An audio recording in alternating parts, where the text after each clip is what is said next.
You are now accessing Volume 6 of the blacklist. This file has been requested for reclassification 3 times in the last 24 hours. October 21, 1974. An 8,000-ton nuclear submarine was struck by something in the North Atlantic. The Navy called it a collision. The dry dock records called it something else. The hull had been suctioned, not scraped, not dented, not torn, suctioned outward from the inside of the ocean, and embedded in the sonar dome were 4 biological hooks, each 12 inches long, that matched no known species on this planet. This is not the story the Navy told. This is the story the dry dock crew was gagged from telling for 40 years. To understand what struck the USS Nathaniel Greene, you have to understand what the Greene was. Not a research vessel, not a patrol submarine, a nuclear-powered ballistic missile submarine carrying enough destructive capability to end a civilization. The most protected vessel class in the United States Navy, and something in the mid-Atlantic hunted it. October 21, 1300 hours. The Greene is running silent at patrol depth, 58 degrees north, 04 degrees west. The primary sensor is the BQR-7 sonar array, a system capable of isolating the acoustic signature of a single Russian propeller from 300 miles away. At 1300 hours, the sonar operator reports a contact, a high-speed acoustic signature closing from the lower depths. No engine noise, no cavitation, no mechanical signature of any kind, only a rhythmic, wet, thumping that increased in volume as the distance closed. The commanding officer had 11 seconds between the contact report and the impact. He spent them preparing for a Soviet collision. He was wrong about what was coming. The impact rocked the 8,000-ton vessel with a force that threw crew members from their stations. A skidding sensation ran the full length of the starboard side, as if something was moving along the hull, searching for a point of entry. A tactical emergency was declared. The Greene limped toward Holy Loch, Scotland, for immediate dry dock. The official report filed that night described a probable collision with a Soviet Victor-class submarine.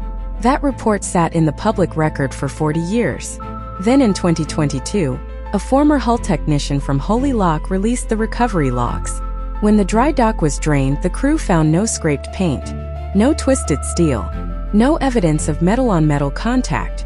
What they found was a section of specialized naval steel, designed to withstand the full pressure of the abyss, compressed outward, not inward, outward, as if something outside the submarine had applied suction to the hull and pulled. Embedded in the secondary sonar dome were 4 serrated biological hooks, each one 12 inches in length, each one made of a material that the Bethesda Naval Medical Center could not match to any known species of shark, whale, or cephalopod. The SOSUS acoustic network at Point Sur had been recording the entire event. The raw data captured a 5-second sequence that acoustic analysts internally designated the gulp, a low-frequency biological vibration consistent with the feeding motion of a large organism attempting to draw the submarine's nuclear reactor into its body. That data was scrubbed from the final Navy report. The biological samples from the sonar dome were transferred to Bethesda under armed escort. The entire Holy Loch dry dock crew received a Level 5 NSA gag order within 72 hours of the inspection. Not a security briefing. Not a standard classification review. A gag order.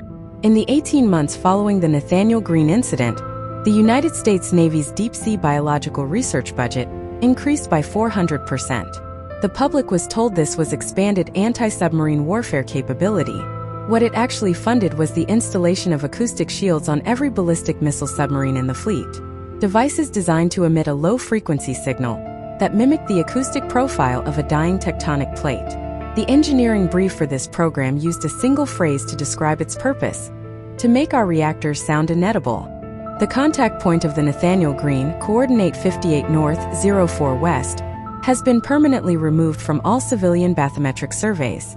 Modern sonar attempts to map this sector return what Navy technicians call a zero data loop, a signal that goes in and does not come back. The Navy has not hidden a shipwreck at this coordinate. They have hidden a feeding ground, a location in the mid-Atlantic ridge where the boundary between the measurable ocean and whatever exists beneath the measurable ocean is thin enough to cross.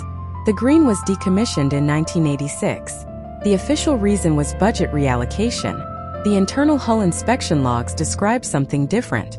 a progressive biological contamination of the outer steel, beginning at the 1974 impact site and spreading outward at a rate of approximately 3 centimeters per year. The steel was not corroding. It was being replaced by organic tissue.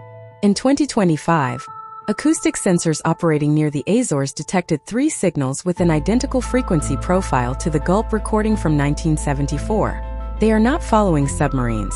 The signals are tracking the fiber optic cables that carry the world's internet traffic across the Atlantic floor.